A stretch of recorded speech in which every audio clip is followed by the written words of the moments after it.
ये मेम आपने कहीं ना कहीं जरूर देखा होगा कि ये गवर्नमेंट बिक गई है। अब ये गवर्नमेंट बिक गई है कि आगे भी ये मोहतरमा बहुत कुछ बोलती है, वो तो मैं यहाँ नहीं बोल सकता, लेकिन आपको पता है ये क्या क्या बोलती है। और ये बोलती है पाकिस्तान की गवर्नमेंट के लिए, अपने ही देश की सरकार के लिए। तो आखिर में आज इसकी जरूरत कहां पड़ गई, क्या कहानी हो गई, चर्चा शुरू करते हैं।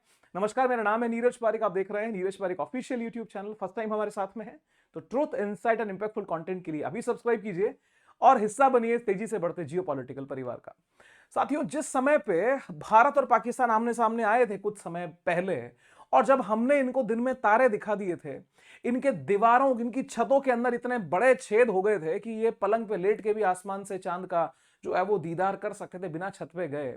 उस समय पे भारत की विंग कमांडर जो उस समय लीड कर रहे थे, और ये प्रेस कॉन्फ्रेंस में बहुत आई है, विंग कमांडर व्योमिका सिंह, इन्होंने एक बात कही थी कि साहब देखिए, हमारा जो ऑपरेशन चल रहा है दैट इज स्टिल कंटिन्यूड, आज भी जारी है। उस समय इन बात को सुन के उनके होश उड़े थे पाकिस्तानियों के कि भाई इतना कुछ लेने देने के बाद में अब क्या बाकी रह गया कि आप ये कह रहे हैं कि अभी भी कंटिन्यू हुई, क्या करने वाले हैं। इसी सब चिंताओं के बीच में आपको पता होगा उसके बाद से पाकिस्तान के प्रधानमंत्री शहबाज शरीफ ने हर दिन जो है वो अपना दंडवत करना शुरू किया था। अमेरिका की बैक टू बैक जर्नी जो है आसिम मुनीर और शहबाज शरीफ की शुरू हो गई थी। इन सब यात्राओं ने कहीं ना कहीं ये दिखा दिया था कि अब अमेरिका की गोदी में पाकिस्तान ढंग से बैठेगा।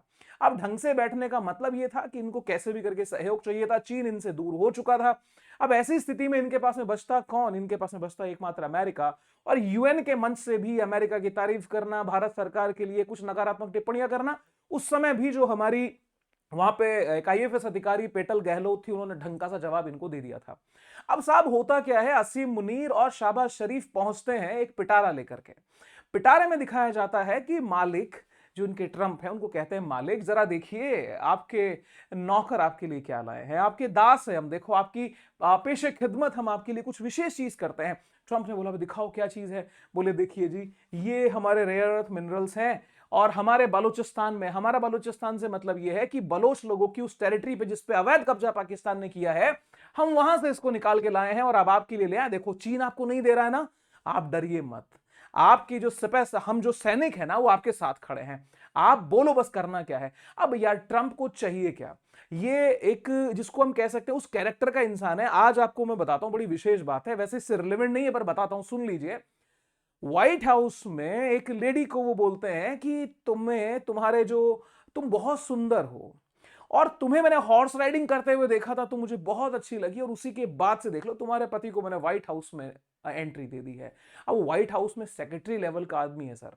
उस मतलब उस ऐसे वक्तव्य निकालना क्या एक हेड ऑफ द नेशन की शोभा है, पर ट्रंप की यही शोभा है। अब इनको चाहिए कि अंधा क्या मांगे दो आंख, इनको चाहिए था भिखारियों को पैसा। इन्होंने कहा कैसे भी करके नीलामी हो जाए, हमें पैसा मिलना चाहिए, और $500 मिलियन की डील होती है। इस डील के बाद में इतने खुश हुए थे, बाबू भाई पैसा ही पैसा होगा, सब कुछ अपना होगा, चिंता मत करो। और यहां पे इन्होंने जो दिन में सपने देखे वो ये देखे कि एक दिन ऐसा आएगा कि पाकिस्तान जो है वो पेट्रोल की भी सप्लाई हिंदुस्तान को करेगा। याद है आपको ट्रंप का वो स्टेटमेंट। अब क्या होता है इनके साथ में, जैसा रियल में इनके साथ में हुआ था उस पिक्चर में, वैसा हकीकत में पाकिस्तान के साथ में हो गया। सपने जो थे वो सपने धरे रह गए। इन खुशियों के बीच में मोदी जी की वक्र दृष्टि पाकिस्तान की कुंडली पे पड़ गई, और पाकिस्तान के होश ठिकाने यूं नहीं रहे, क्योंकि जैसे ही भारत और ईयू के बीच में फ्री ट्रेड एग्रीमेंट, ये मदर ऑफ ऑल डील होती जिसके लगभग 20 साल से हम प्रयासरत थे, उस डील के क्रैक होने के बाद में सबसे ज्यादा होश उड़े तो पाकिस्तान के उड़े। अमेरिका पीछे नहीं, उसकी भी चर्चा मैं करने वाला हूं। पाकिस्तान को ये होश समझ में नहीं आया भाई ये हुआ क्या, क्योंकि उर्सुला वॉन डेर लेन और एंटोनियो कोस्टा, आज दो यूरोपियन लीडर्स भारत में आते हैं और उनको चीफ गेस्ट बनाया जाता है रिपब्लिक डे का। उन सबके साथ में ही ये डील का अनाउंसमेंट। अमेरिका को जो चिढ़ है वो इस बारे में है कि यार हमसे डील नहीं हुई और भारत के साथ में ये डील, भारत जो है ईयू से डील कर रहा है। इनकी चिंता अलग है, इनके लिए बहुत बड़ा मार्केट है ईयू, और स्पेशली टेक्सटाइल मार्केट का बहुत बड़ा शेयर जो है वो पाकिस्तान के लिए, उस 27 देशों की अर्थव्यवस्था ईयू है। यदि वहां से इनको लात लगती है तो इनको पूछने वाला कोई नहीं होगा कि काटो तो आज खून नहीं, ऐसी हालत पाकिस्तान की हो चुकी है। चर्चा देखिए, मीडिया में कवरेज ये होता है कि भारत ने आर्थिक मोर्चा खोल दिया है, जल्दी कुछ करो। भारत ईयू डील से पाकिस्तान में क्यों मचा हाहाकार, आखिर में क्या होता है। अरब न्यूज जो है वो इसको कवर करता है, Pakistan assesses EU-India trade deal as exporters want GSP plus edge में नैरो। ये जीएसपी प्लस क्या है इसके बारे में मैं आपसे बात करूंगा। ये स्पेशल स्कीम है जिसके तहत कुछ देशों को छूट दी जाती है टैरिफ में, या तो उनके टैरिफ को पूरी तरह से एग्जेम्प्ट कर दिया जाता है, ठीक है। उसके तहत पाकिस्तान को छूट मिली हुई है। अब आप बड़ी बात ये समझिए कि अच्छा, ये यहां पे एक और आता है अपना मनी कंट्रोल। मनी कंट्रोल भी बड़ा लीडिंग प्लेटफॉर्म है, वो कवर करता है Pakistan reviews EU India FTA fallout, exporters want और advantage will vanish in EU textile. हमारा जो लाभ है यार, हमें एडवांटेज है वो खत्म हो जाएगा। आप इस सारे जाल को बड़े सरल शब्दों में मैं आपको समझा देता हूं, समझ लीजिए। सबसे पहली बात यह है कि EU जो है वो पाकिस्तान के एक्सपोर्ट के लिए सबसे बड़ा मार्केट है, और पाकिस्तान के पास उसकी अर्थव्यवस्था उतनी मजबूत नहीं है कि बहुत सारी चीजों को बहुत बड़ी तादाद में एक्सपोर्ट करता होगा।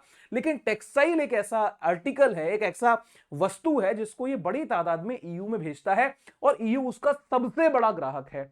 अब होता क्या है कि भारत से जाने वाला जो टेक्सटाइल है उसके ऊपर 12% का टैरिफ लगता है, और पाकिस्तान के लिए ऑलमोस्ट 0% है। अब उस कंडीशन में जबकि हम 12% का चैलेंज झेल करके भी भारत वहां के टेक्सटाइल मार्केट में अपनी धाक जमाए हुए है, पाकिस्तान अनडाउटली भारत से आगे है, और बीते समय में उसकी एक्सपोर्ट में ग्रोथ ही हुई है, ग्राफ यहां देख सकते हैं। तो ऐसी स्थिति में जब इंडिया भी इक्वलेंट 0% पे ही आ जाएगा तब इसका क्या होगा। अब जरा सोचने वाली बात यह है कि ये जो EU में बहुत बड़े पैमाने पर duty free tax tariff access मिलता तय है, तो उस स्थिति में पाकिस्तान को घाटा क्यों? घाटा इसलिए क्योंकि पाकिस्तान की मैन्युफैक्चरिंग कॉस्ट ज्यादा है, वहां पे इलेक्ट्रिसिटी के रेट्स, वहां की लेबर, वहां पे बहुत सारे ऐसे रूल एंड रेगुलेशन हैं कि प्रोडक्शन की जो कॉस्ट है वो इंडिया से ज्यादा चली जाती है। आज 12% पे रह के इंडिया कॉम्पीट कर रहा था, तो 0% पे आके तो सर उसको बोलते हैं ना कि पूरी तरह से उस मार्केट को ही निगल लिया जाएगा। और क्या बड़ा मार्केट, कितना बड़ा, आपने नंबर आंकड़े देख लिए होंगे। पाकिस्तान की अर्थव्यवस्था पे सबसे बड़ा डेंट है, और पाकिस्तान अगर सबसे ज्यादा किसी पे आज काम कर रहा होगा तो ये FTA है कि इसका काउंटर कैसे देखा जाए।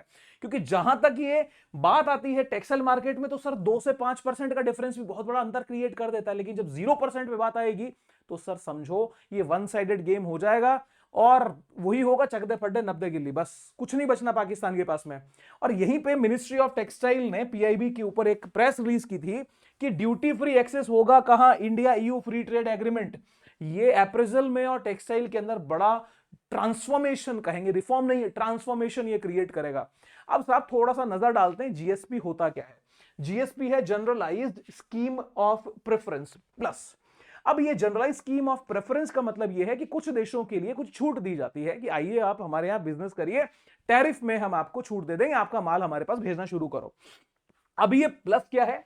प्लस उसका एक वर्जन है, एक्स्ट्रा टैरिफ की छूट इसमें हो जाती है। जो GSP है, GSP की 3 कैटेगरीज होती हैं, GSP normal, GSP specialise plus और EBA एवरीथिंग बट आर्म्स, यानी आप हथियार नहीं बेचोगे, बाकी सब पे हम आपको जो है वो छूट दे देंगे।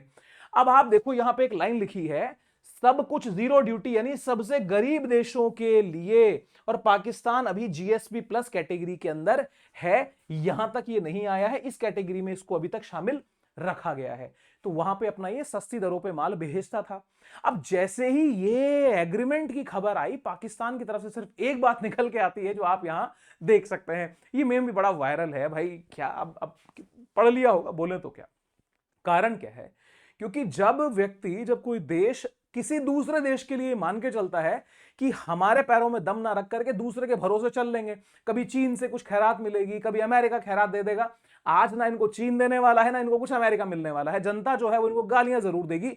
अब यहां पे हुआ क्या, ये खबर जब चल रही थी, इसके बीच में पाकिस्तान को ये उम्मीद रही कि यार कैसे करके अमेरिका जो है वो हमारी मदद करेगा, ये अमेरिका की तरफ से कुछ मिलना है।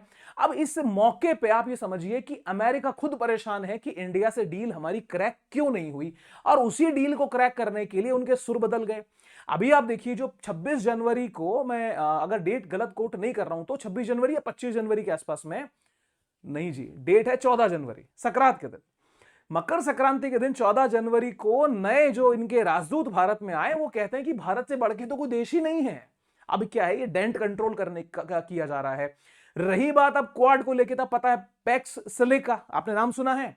पैक्स सिलिका, यानी कुल मिलाकर के चाइना को काउंटर कैसे करें, उस पैक्स सिलिका के अंदर इंडिया को शामिल कर लिया। धीरे धीरे इनकी कोशिश ये है कि कैसे भी करो, थोड़ा नफा नुकसान झेलो, इंडिया से डील करो, 140 करोड़ का मार्केट है, हमें चाहिए। अब ऐसी स्थिति के अंदर चल क्या रहा है, भारत और अमेरिका के बीच में जो संबंध है उसमें कोई बहुत नॉर्मलाइज अभी चीजें नहीं है, तनाव की स्थिति चल रही है। अमेरिका के इस बिहेवियर पे भारत ने जो मजबूती से जवाब पेश करते रहे हैं, रेजिस्ट हमने जबरदस्त किया है, बहुत ज्यादा वोकल भले हम ना हुए हो लेकिन हमारे एक्शन ने जवाब दिया है। अब ऐसी स्थिति के अंदर दुनिया को आप देख लीजिए कि चाइना, इंडिया और रशिया, इन तीन देश के आसपास में पूरी जियो पॉलिटिक्स घूम गई है। बीते 15-20 दिन में 5 बड़े देशों के नेता चाइना के विजिट पे आ गए। दूसरी तरफ भारत के साथ में ईयू वाला ट्रेड डील क्रैक हो गया। भारत के बहुत सारे अभी रिपब्लिक डे पे दुनिया भर के जो बड़े देश हैं वो सब लोग एक पॉजिटिव जेस्चर के रूप में भारत के रिपब्लिक डे की विशेष जो है वो अपने ट्विटर पे, फेसबुक पे, अपने और सोशल मीडिया प्लेटफॉर्म्स के ऊपर शेयर कर रहे हैं। तो कुल मिलाकर के भारत से बाकी देश संबंध बढ़ाना चाह रहे हैं, चाइना से बढ़ाना चाह रहे हैं, और इन सब के बीच में रशिया की जो कंडीशन है वो बिल्ड हुई है। क्योंकि अमेरिका, आपको पता हो बीते 1-2 दिन पहले वाले सेशन में मैं एक बात कह रहा था कि अमेरिका ने जो टैरिफ वॉर वाला गेम खेला था, उसके बाद दुनिया को सपने दिखाए थे अमेरिका के लोगों को कि मेक अमेरिका ग्रेट अगेन, रातों रात पैसा जो है वो डॉलर भयंकर तरीके से अमेरिका में आएगा। और तब हमने उस 2-3 दिन पहले भी चर्चा में बोल रहे थे कि अमेरिका की स्थिति खराब इसलिए हो रही है कि फेडरल रिजर्व के जो यूएसडी बॉन्ड्स हैं उनको बाकी देश अब बेचना शुरू कर रहे हैं। ये सोने में आया उछाल क्या है, दुनिया के देश स्पेशली इंडिया और चाइना बड़ी तादाद में सोना खरीद रहे हैं, डॉलर के बॉन्ड्स को निकाल रहे हैं, क्योंकि फॉरेक्स रिजर्व का अमेरिका जैसे देश 75% ज्यादा गोल्ड में रखते हैं, हमारा लगभग 15-20% के बीच है। इसलिए गोल्ड के रिजर्व को बढ़ाने के प्रयास भारत सरकार और चाइना जैसे देश कर रहे हैं। इस वजह से इनकी अर्थव्यवस्था अमेरिका की हिली पड़ी है। तो कुल मिलाकर टैरिफ वॉर तो उल्टा पड़ ही गया। अब इन दो मूर्खों को यह समझ नहीं आ रहा कि हम क्या कर रहे हैं, एक ऐसे व्यक्ति से मदद की उम्मीद कर रहे हैं जो खुद भारत के साथ में अपने संबंधों को नॉर्मलाइज करके अपना ट्रेड डील क्रैक करना चाहता है, क्योंकि कार्यकाल हो रहा है खत्म, तीसरी बार राष्ट्रपति इनको बनना नहीं है। रिपब्लिकन तो कम से कम रिपीट कर जाए, इसकी कोशिश इनकी रहेगी। कोई बात नहीं, आप सभी को मुबारकबाद इस बेहतर कदम की। कारण क्या होता है कि दुश्मन को जिस समय हराया जाता है तो सिर्फ सेनाएं थोड़ी हराती हैं, अर्थव्यवस्था की मार सबसे बड़ी मार होती है।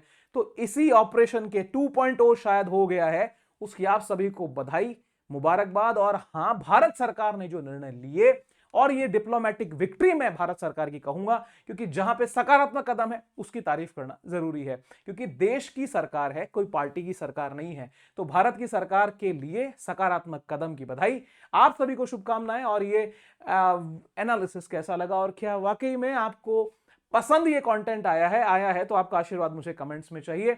आपके व्यूज क्या हैं कमेंट में उतार दीजिएगा, अच्छी बहस कमेंट्स में हो तो मजा ही कुछ और है। Wish you very happy learning. फिर किसी और वीडियो में आपके साथ मुलाकात करूंगा। Thank you very much. जय हिंद, बाय बाय।